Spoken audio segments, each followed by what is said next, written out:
जानने बस से कुछ नहीं होता है, मानना पड़ता है। हम सब जानते हैं कि भजन से भगवान प्रसन्न होते हैं, तो क्या हम भजन करते हैं? यह कथा स्वयं का मंथन, स्वयं का चिंतन करवाती है।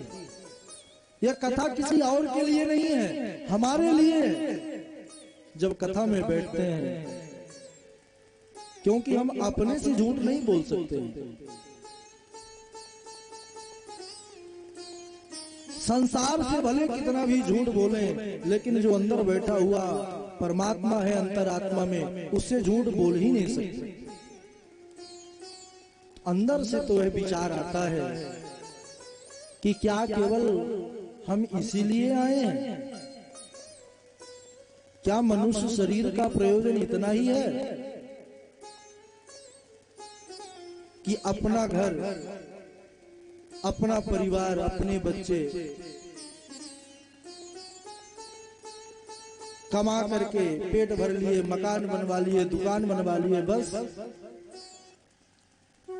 नहीं, ये सब तो एक लौकिक जगत का व्यवहार है और व्यवस्था ठीक से बनी रहे उसके लिए हम सब कर्म करते हैं।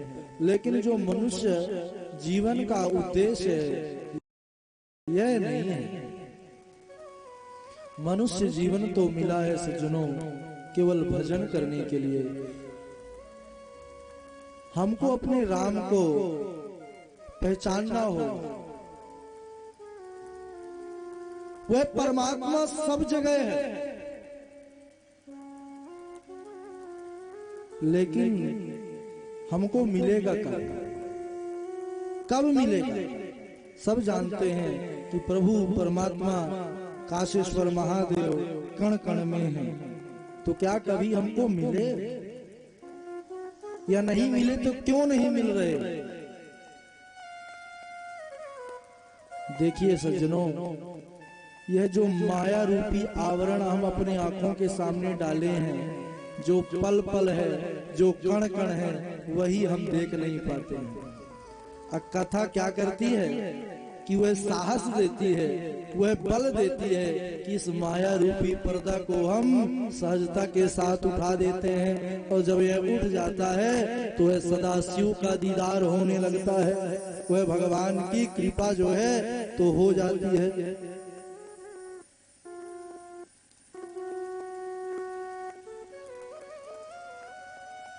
हरि व्यापक सर्वत्र समाना है तो सब जगह, लेकिन बाबा जी सावधान कर दिए हैं, है सब जगह लेकिन मिलेगा कब? तो कहते हैं प्रेम ते प्रकट होई में जाना। जब प्रेम होगा, जब भाव होगा, तो वह सदा शिव भोला आपके समीप और आपके पास होगा। बोलिए काशेश्वर महादेव की जय हो। कहने लगे शौनक जी, हे प्रभु, आप तो परम बुद्धिमान हैं। शिव की महिमा का बड़ा पावन प्रसंग आपने कहा। देवराज जैसे पापी भी अगर शिव कथा को सुन लें, और चाहे बिना मन के सुन लें, उनका भी कल्याण करने वाली है महाराज। कहते हैं धन्या धन्या कथा संभो त्वं धन्यो धन्येव च यदा कर्णन मात्रेण शिवलोकं व्रजे नरः। धन्या धन्या कथा संभोष। शौनकादि ऋषि प्रसन्न हो गए इस कथा की महिमा को सुन करके। कहते हैं कि धन्य है, धन्य है हे महाराज, यह शंभू की, यह शिव की कथा तो धन्य है। और महाराज, आप इस धन्य कथा को सुनाने वाले तो परम धन्य हैं। आपको कोटि कोटि प्रणाम। अब यही प्रार्थना है कि ऐसी कथा कहिए महाराज कि जिसको सुन करके सभी जीवों का कल्याण हो। सूत जी कहते हैं श्रृणु शौनक वक्ष्वामि तदग्रे गुह्यमाप्युत यतस्तं शिव भक्तानां अग्रणीर्वेद वित्तमः।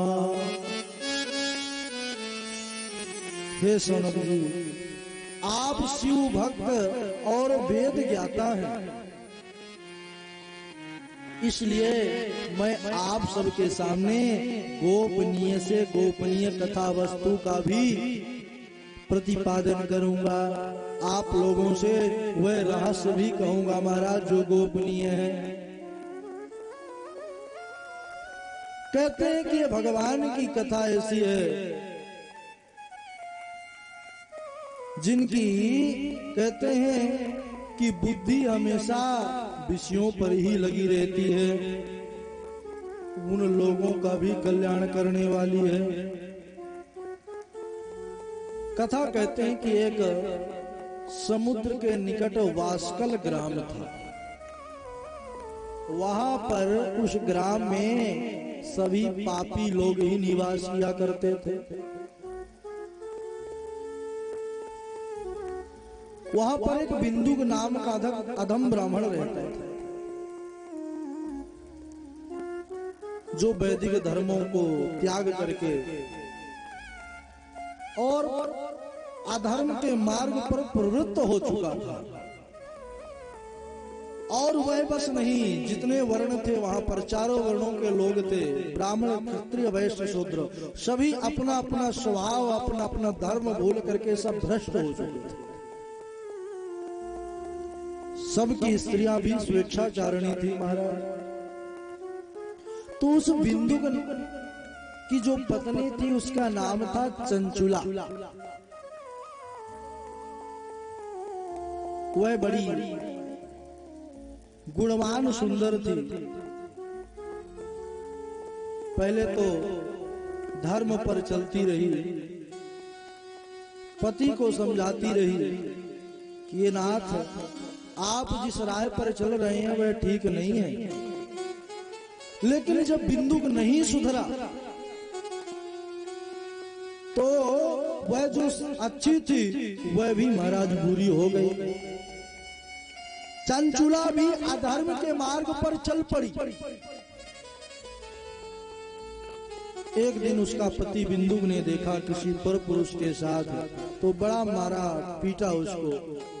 वह कहने लगी कि आपको अपना ख्याल नहीं है,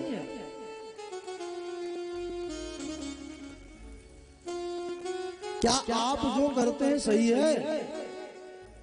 तो वह तो पापी था, दुष्ट था। उसने कहा कि अरे मैं तुमको और कुछ नहीं कह रहा, लेकिन यह कहता हूं कि तुम जो है जिन लोगों से मिलो उनसे धन भी लिया करो, जिससे तुम्हारा और मेरा स्वार्थ सिद्ध होता है। अब तो महाराज वह दोनों पति पत्नी अधर्म के मार्ग पर लिप्त हो।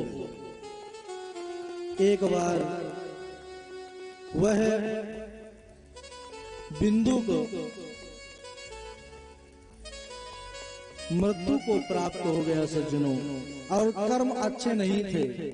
देखिए जीवन में कर्म अगर अच्छे नहीं होंगे ना तो गति कभी अच्छी नहीं होगी। कर्म उसके बहुत बुरे थे तो मरा और मर करके नरक को गया। कई वर्षों तक वह घोर यातना को सहा और फिर पाप शेष के कारण विंध्याचल पर्वत पर एक पिशाच बन गया। जहां पर वह भूख लगती, प्यास लगती, लेकिन कुछ मिलता नहीं महाराज, वायु का ही सेवन करना पड़ता था, तो बड़े कष्ट से रहता था। अब उसकी पत्नी जो चंचुला थी, एक बार क्या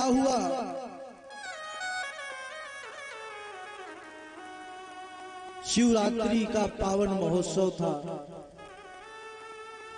गांव का मेला गया महाराज। गोकर्ण क्षेत्र को, उस क्षेत्र की बड़ी भारी महिमा है। वहां पर गई, घूमने के उद्देश्य से गई थी।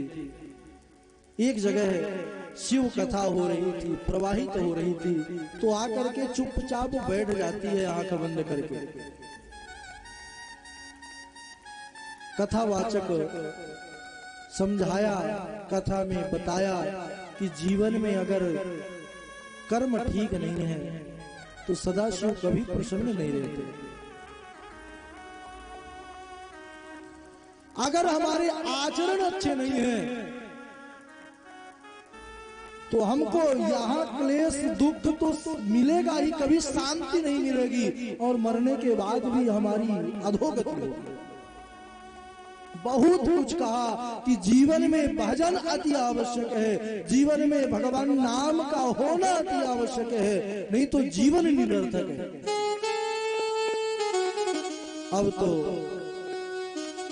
उस चंचुला के आंखों से आंसुओं की धारा चलने लगी। याद करने लगी कि अरे मेरा तो जो कर्म है वह तो बहुत खराब है, और यहां पर इतनी बड़ी गति का वर्णन कर रहे हैं, ऐसे ऐसे नरक में जाना पड़ता है, इतनी यातनाएं सहनी पड़ती है, मेरा क्या होगा।